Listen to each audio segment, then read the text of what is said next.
கோயில் போட்டால் காணிக்கை செலுத்துறோம். ஏன் எதுக்கெல்லாம் யாரும் இது வரைக்கும் நம்மளை கேட்டதில்லை, யாரும் கேட்கவும் முடியாது, கேட்கவும் கூடாது. அதனுடைய பயன் என்ன, அதை நாம தெரிந்துக்கணும் இல்லையா? கோயிலுடைய காணிக்கைகள் நாம் செலுத்துவது கட்டாயம் செய்ய வேண்டுமானா கட்டாயம் செய்ய வேண்டும். சிறுக சிறுக போடுறாரு, அது கழியறதும் சிறுக சிறுக தான் கரையும். நம்மளுடைய பாவ புண்ணியங்களை கழிக்கிறது தான் காணிக்கை. கடவுளுக்கு போட்டு கடவுளா எடுத்துக்கிறாரு, வெறுங்கையை வீசிட்டே போய் அவர் சாமி கும்பிட்டாங்க, ஒன்றும் சொல்ல மாட்டார். எந்த கடவுள் எந்த கோயிலையாவது எனக்கு நீ காணிக்கை போட்டுன்னு கேட்டிருக்காரு. எனக்கு நீ சேவை செய்யற, என்னை நம்பி என் சிஷியன் இருக்கிறான், அதை குருக்கள் தான் சிஷியன் வச்சிருக்கிறார். எனக்கு செய்யறது அவருக்கு செய்யுங்கிறார். அதனால அவருக்கும் கொடுக்குறோம். உண்டியில போட்டா கடவுளுக்கு, தட்டில் போட்டாக்க குருக்களுக்கு. அதான் சில நேரத்துல சில பேருக்கு கடவுள் பரிசோதனை செய்வார். நம்ம இவனுக்கு நிறைய அள்ளி கொடுப்போம், இவன் திருப்பி பதிலுக்கு நமக்கு செய்யறான்னு பார்ப்போம். செய்யறவனுக்கு திருப்பி நிறைய கொடுப்பாரு. ஆமா, அதுல ஒன்றும் டவுட்டே கிடையாது. திருப்பதிங்கிறது கண்டிப்பா அதாவது இது இதுல முன்னோர்களுடைய சமாச்சாரம். இது திருப்பணி அடுத்த தலைமுறைக்கு.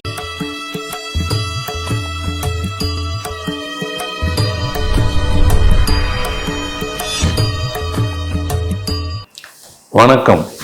ஃபார்மேட் நியூமராலஜி, உங்கள் மகா தண்டசேகர் ராஜா உங்களுடன் வழக்கம் போல் புது தகவலோடு தான் வந்திருக்கிறேன். இன்னைக்கு எந்த தகவல்? 2 விஷயம். அதுல மெயின் விஷயம், கோயிலில் நாம் காணிக்கையாக செலுத்துவது எதற்காக? கோயில் போட்டா காணிக்கை செலுத்துறோம்.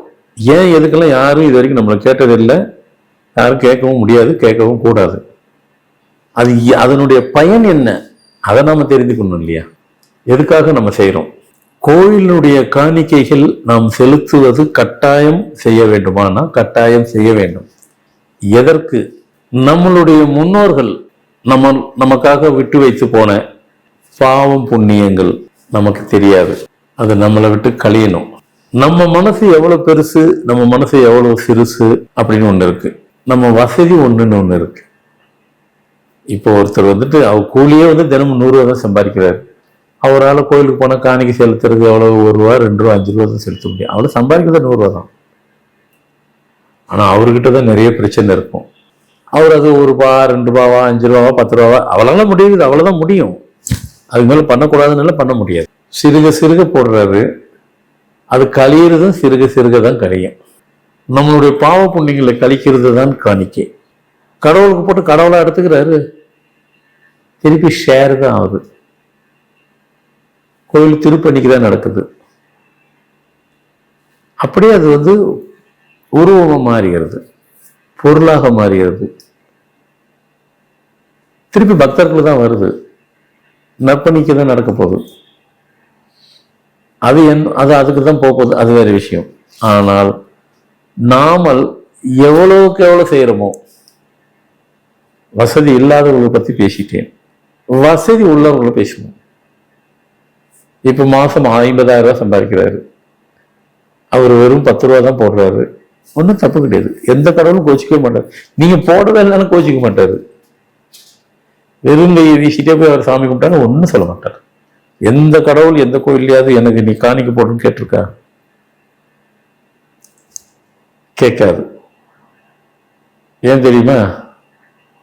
நீங்க போட்டீங்கன்னாக்கா உங்களுக்கு கலியும், போடணுன்னாக்கா உங்க பிரச்சனை பத்திரமா உங்ககிட்டே இருக்கும். அவ்வளவுதான், வேற யாருக்கும் போகாது. அது உங்களை விட்டு போகும், யாருக்கும் போகாது, ஷேரே ஆகாது. கவலைப்படாதீங்க, கடைசி வரைக்கும் உங்க கூடயே இருக்கும். வச்சுங்களா? 50,000 ரூபாய் சம்பாதிக்கிறாரு, 5,000 ரூபாய் போடுறாரு. அப்படியே இந்த பனிக்கட்டி சின்ன சின்ன இவ்வளோண்டு கரையிறது, இவ்வளவு பேர் துண்டா கரையும். அது மாதிரி உங்களுடைய இதெல்லாம் பெருசு பெருசா கரைய ஆரம்பிச்சிடும். உங்க வாழ்நாள்ல கழிச்சிட்டு போயிடுவீங்க. பணம் அதுக்காக தான் கொடுக்குறோம். பொதுவாக கோயில் அந்த சாமி அவரை நம்பி யார் யாரெல்லாம் இருக்காங்களோ, கடவுளுக்கு மட்டும் பண்றது இல்லை, அவரை நம்பி குருக்களும் பக்கத்துல இருக்காரு. எனக்கு நீ சேவை செய்யற, என்னை நம்பி என் சிஷியன் இருக்கிறான், அதான் குருக்கள் தான் சிஷியன் தான் வச்சிருக்கிறார். எனக்கு செய்யறது அவருக்கு செய்யுங்கிறார். அதனால அவருக்கும் கொடுக்குறோம். உண்டியில போட்டா கடவுளுக்கு, தட்டில் போட்டாக்கா குருக்களுக்கு. ஏன்னா அவர் அவரை நம்பி தான் இருக்கிறாரு. அதனால அவர்கிட்ட ஆத்மாத்மாவா இருக்கிறாரு. அதனால ஒன்றும் தவறு இல்லாது. உண்டியில் போடுறதும் ஒன்றும் தவறு இல்லை, குருக்களுக்காக தட்டில் போடுறதும் தவறு இல்லை. ஏன்னா அது அவருக்காக கொடுக்கப்படுறது. சரிங்களா? அது அப்போ முடிஞ்சிருச்சு. உங்கள் கேள்விக்கு பதில். உண்டியலில் போகிறதுக்கு இதுதான் பதில். உங்கள் மனசை பொறுத்து அது. நீங்கள் எவ்வளோ இதாக போடுறீங்களோ, இல்லைங்க நான் மாதம் 5 லட்சம் சம்பாதிக்கிறேன், 50,000 போடுங்க. இவ்வளோ பெரிய பனி கட்டி கரையை பாருங்க, நுனியாக கரைஞ்சது உங்களுக்கு இவ்வளோ பெருசு கரையும். அப்போ நீங்கள் நிறைய வச்சு, ஒவ்வொருத்தரும் இவ்வளோ வச்சுருக்கோம், முட்டை முட்டையாக அவங்கள்ட்ட அந்த பாவம் புண்ணியெல்லாம் நிறைய வச்சுருக்காங்க. நம்ம இல்லை, நம்ம முன்னோர்கள். அது இருக்க கரைய மாட்டேங்குது. ஒரு மூட்டையாக இருந்தால் பரவாயில்ல, மூட்டை மூட்டையாக இருக்குது.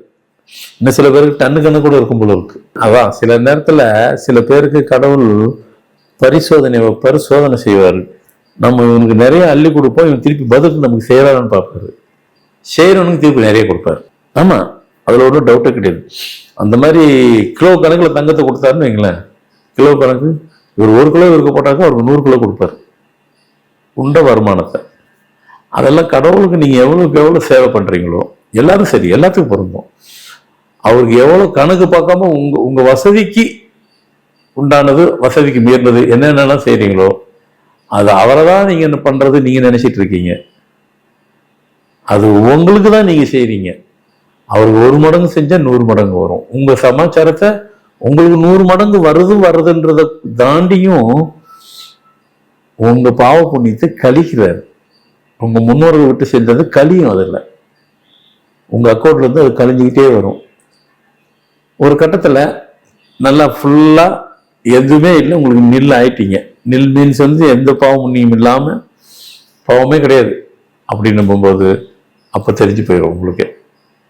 நீங்க அரசியல்ல ஆன்மீகத்துல முழுமை பெற்றுவீங்க, ஒரு பெரிய ஞானி ஆயிடுவீங்க. அங்க எல்லாம் கலைஞ்சதுக்கு அப்புறம் தான் ஞானி ஆக்கி விட்டுருவார். இதுதான் என்னுடைய ஆன்மீகத்தினுடைய தாற்பரிய தத்துவம். இப்போ நம்ம காணிக்கை செலுத்துறது எதுக்குன்னு விளக்கு விவரம் புரிஞ்சிருக்கும். இதுக்குதான் காணிக்கை செலுத்தணும். அவங்கவுங்க வசதியை பொறுத்து இருக்கு. நம்ம யாரையும் குறைக்கிறது கூட்டுறதுலாம் அவங்கவுங்க சௌகரியம், அவங்க வசதி. கூட போனீங்கன்னா உங்களுக்கு இது குறைய போகுது, குறைச்சி பண்ணீங்கன்னா மெதுவாக போகுது. உங்க வசதி தான். வசதியே இவ்வளவுதான், அது ஒன்றும் பண்றதுக்கு இல்லை.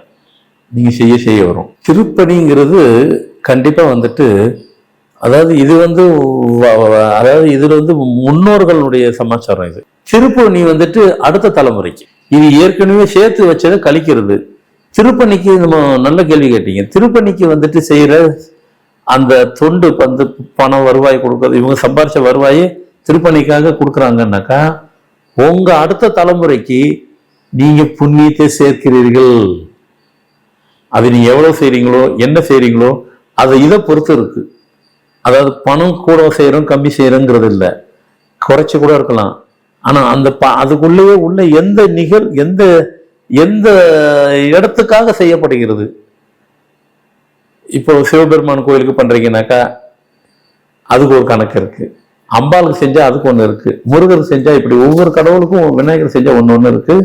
அதுல எந்த பகுதிக்காக நீங்க செலவு பண்றீங்க அதுவும் பிளஸ் ஆகும். இதுவாகவும் அதுவும் அடுத்த தலைமுறைக்கு சேர்க்கப்படுறது. இது கழிக்கப்படுறது, இது சேர்க்கப்படுறது. வித்தியாசத்தால ஃபர்ஸ்ட் கிளாஸ் கேள்வி கேட்டீங்க. கேள்வி கேட்கும்போது தான் பதில் கிடைக்குது, ஃபர்ஸ்ட் கிளாஸ் கேள்வி. அதனால இது சேர்க்கப்படுறது அடுத்த தலைமுறைக்கு. அப்போ நம்ம இங்க செஞ்சாலும் நமக்கு நல்ல விஷயங்கள், இங்க செஞ்சாலும் நல்ல விஷயம், ரெண்டுத்தையும் செஞ்சாக்க மிக அருமை. ஓகே, அப்போ நீங்க இந்த இதை செய்யறதுக்கு காணிக்கை செலுத்துறதுக்கு உண்டான விளக்கம் தெரிஞ்சிருச்சு, திருப்பணிக்கு செய்யறதுக்கு உண்டான தெரிஞ்சிருச்சு. வணக்கம். ஃபார்மட் நியூமராலஜி நிறைய தகவலை உங்களுக்கு நீங்க விரும்பினபடியும் அவ்வளவும் கொடுத்து கொண்டிருக்கிறேன். எல்லாத்துக்கும் பயன்பெறும்படி உள்ளன. இதிலே நிறைய சந்தேகங்கள் எதனா இருந்தாலும் தொடர்பு கொண்டு கேளுங்கள். நிகழ்ச்சி பார்த்து முடித்தவுடன் லைக் பண்ணுங்க, ஷேர் பண்ணுங்க, சப்ஸ்கிரைப் பண்ணுங்க. நன்றி, வணக்கம்.